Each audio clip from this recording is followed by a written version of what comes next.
देखिए, अगर आप बंद करेंगे खोलेंगे, बंद करेंगे खोलेंगे, तो ये वायरस कभी नहीं जाएगा। और फिर एक ही तरीका होगा उसको जाने के लिए, और वो होगा वैक्सीन। उसके लिए आपको ठहरना पड़ेगा 6 महीने, 8 महीने, 1.5 साल, मुझे नहीं पता। मैं आपको एक दो चीज़ें जल्दी से बताना चाहता हूँ। ये वैक्सीन जो है, ये क्या है? ये 3 तरीके से ये वैक्सीन ख़त्म हो सकता है। एक तो सॉरी, नॉट वैक्सीन, ये वायरस। एक तो है वैक्सीन से ये ख़त्म हो सकता है। दूसरा तरीका ये है कि सब लोग इन्फेक्ट हो जाएं, फिर ख़त्म हो जाएगा। ये सब लोग इन्फेक्ट हो जाएं, और अगर अमेरिका में सब लोग इन्फेक्ट हो जाएं तो 3 मिलियन लोग जो हैं मर जाएंगे। वो नहीं हो सकता। तीसरा तरीका ये है कि आप 4 से 6 हफ्ते को सबको बांध दें, और उसके बाद 2 हफ्ते ठहरें, और कोई केस अगर नहीं हुआ तो इसका मतलब ये है कि ये वैक्सीन खत्म, ये वायरस खत्म हो गया है, चले गया है, वापस नहीं आ सकता। It is ended. क्यों? इंक्यूबेशन पीरियड इस वायरस का 14 दिन है, और 4 से 6 हफ्ते आप अगर लोगों को बंद करें तो वो लोग जो जिस फैमिली में रहते हैं वो भी, उधर भी अगर वायरस स्प्रेड करे तो 4 से 6 हफ्ते में वो पूरे फैमिली को लपेट में लेके चले जाता है। आप समझ गए मेरी बात जी। और उसके बाद खत्म हो जाता है। There is nobody to infect. ये इसको लोग चाहिए। जब लोग आइसोलेशन में होते हैं तो उनको पकड़ नहीं सकता है, तो ये वायरस खुद से खुद खत्म हो जाएगा। 4 से 6 हफ्ते आप बंद रखें, 2 हफ्ते आप कोई नया केस नहीं होना चाहिए।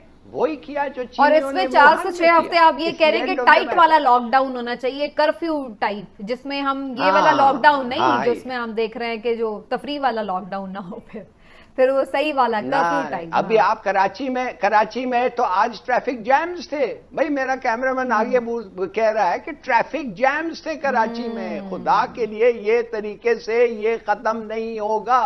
ठीक, कम शायद थोड़ा हो जाए, मगर खत्म हो ही नहीं सकता है। इसके माने हम सब वैक्सीन के लिए ठहरे हुए हैं। इमरान साहब, कुछ चीजें खोल दी गई हैं, कुछ बंद कर दी गई हैं, लेकिन लोग इस पे भी सवाल कर रहे हैं कि आपकी ये जो दोगली पॉलिसी है, 2 तरफा पॉलिसी है, इसका फायदा होने के बजाय नुकसान हो रहा है, क्योंकि ना तो वायरस खत्म हो रहा है और ना ही पॉलिसी मईशत की कुछ हमें नजर आ रही है, कुछ सिमत नजर आ रही है। क्योंकि अगर आप टेलर को खोल रहे हैं तो भाई जब कपड़े की दुकान बंद है तो टेलर क्या सिएगा।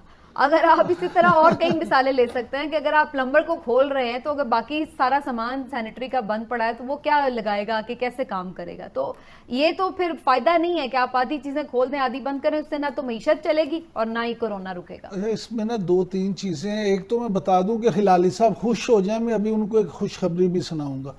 पहले आपका जवाब दे दूं। पहली बात ये है कि जो आपने बात की है ना, यहाँ वो उस तरह से मुमकिन नहीं है जो हिलाली साहब चाहते हैं ना कि 4 से 6 हफ्ते का कंप्लीट लॉकडाउन। हालांकि पूरी दुनिया में हमारे पास मिसालें हैं। आप सिंगापुर की मिसाल ले लें कि वहाँ ईज डाउन किया था तो साथ ही वहाँ मरीजों की तादाद बढ़ गई। चाइना में देख लें, उन्होंने लॉकडाउन के जरिए से काबू किया।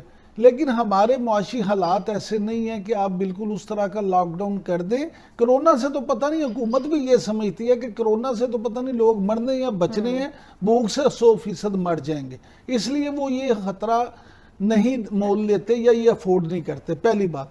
दूसरी बात आ जाते हैं, जो आपने ये बात की ना, वे सिर्फ ये नहीं है। आप देखें कंस्ट्रक्शन इंडस्ट्री को तो खोल दिया, लेकिन वो कहाँ से लेंगे पैसे, मजदूर कहां से आएंगे, पब्लिक ट्रांसपोर्ट तो बंद है। अच्छा, उसी तरह आपने कहा जी वर्कशॉप ओपन है लेकिन स्पेयर पार्ट्स की मार्केट्स बंद है। बिल्कुल ठीक। अब ये इस तरह का नहीं, या तो आप एक पॉलिसी ऐसी बना लें कि जिसपे हो कि जनाब ये खुल गया, ये बंद है, एक पूरा उसमें एक आप सिस्टम बना दें कि ये इलाके एक्सपोर्ट आपने खोल दी, लेकिन उसकी बाय डिमांड अब ये सारी चीजें हैं ना।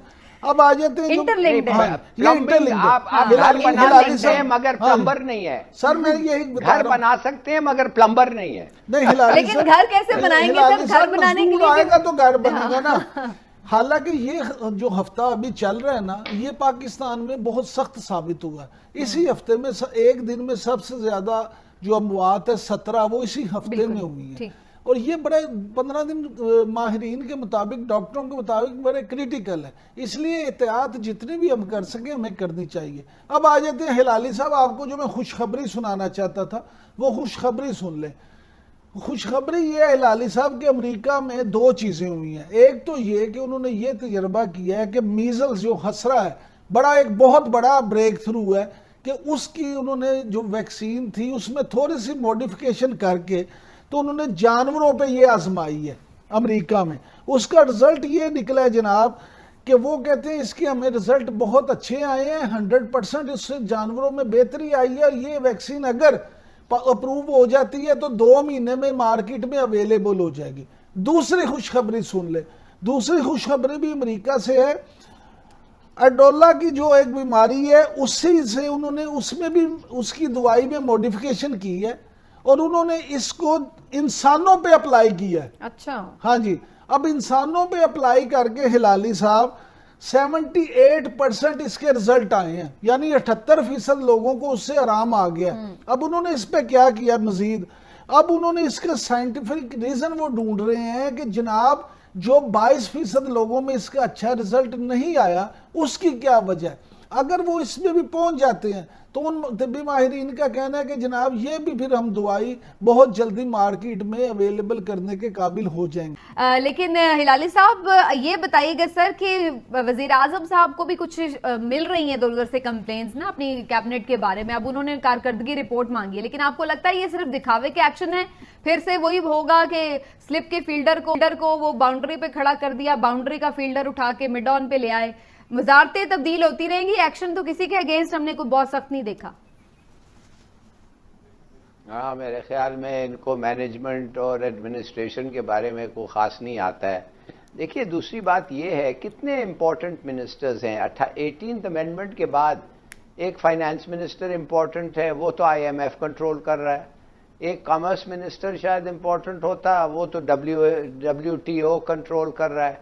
एक मिनिस्टर है जो इम्पोर्टेंट था, वो IT का, उन्होंने लाके मकबूल सिद्दीकी को रखा, जाके ये क्या कहते हैं टेक, ये जो वैली है सिलिकॉन वैली से किसी को लाते। हिंदुस्तान के देखिए क्या किया उन्होंने IT में, हिंदुस्तान के एक्सपोर्ट्स IT में पूरे हमारे एक्सपोर्ट्स के मुकाबले एक चीज में IT में जो वो एक्सपोर्ट करते हैं कमाते हैं, हमारा पूरा एक्सपोर्ट जो होता है वो उससे भी ज्यादा होता है। क्यों नहीं जाके ठीक ठाक आदमी को लाया? मकबूल सिद्दीकी अच्छा आदमी होगा, मगर what does he know about ये। तो मेरे ख्याल में इनके जजमेंट अच्छा नहीं है, सिलेक्शन अच्छा नहीं है। और वो तो खुद खालिद मकबूल सिद्दीकी साहब कह भी चुके हैं कि मेरा तो कोई इंटरेस्ट भी नहीं था इस वजारत में, और वो इसीलिए शायद पता नहीं चल बिल्कुल इनडिफरेंट एबिलिटी, इनडिफरेंट। अब तो खैर उनके दूसरे आ गए, वजीर अमीनुल हक साहब आ गए।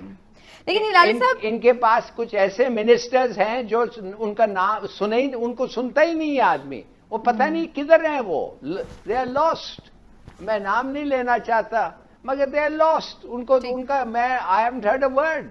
बिल्कुल सही, महीने साल शायद गुजर गया। चलिए जी, वक्त बिल्कुल खत्म हो गया। इमरान साहब, कोई नाम लेना चाहेंगे आप कि किसकी वजारत खतरे में है? कौन से मिनिस्टर आपके ख्याल से काम नहीं कर रहे? देखें, शुगर और आटा स्कैंडल आने के बाद कई वजारतें जो खतरे में हैं। इमरान खान साहब को चाहिए कि अब 24-25 को जब रिपोर्ट आए तो उस पर उसी तरह से अमल करें और आवाम के सामने वाकई उनका ये तासुर जो है कि शायद वो उस तरह से एक्शन नहीं लेते जिस तरह से आवाम को तवक्कुआत थी, तो वो बेहतर हो।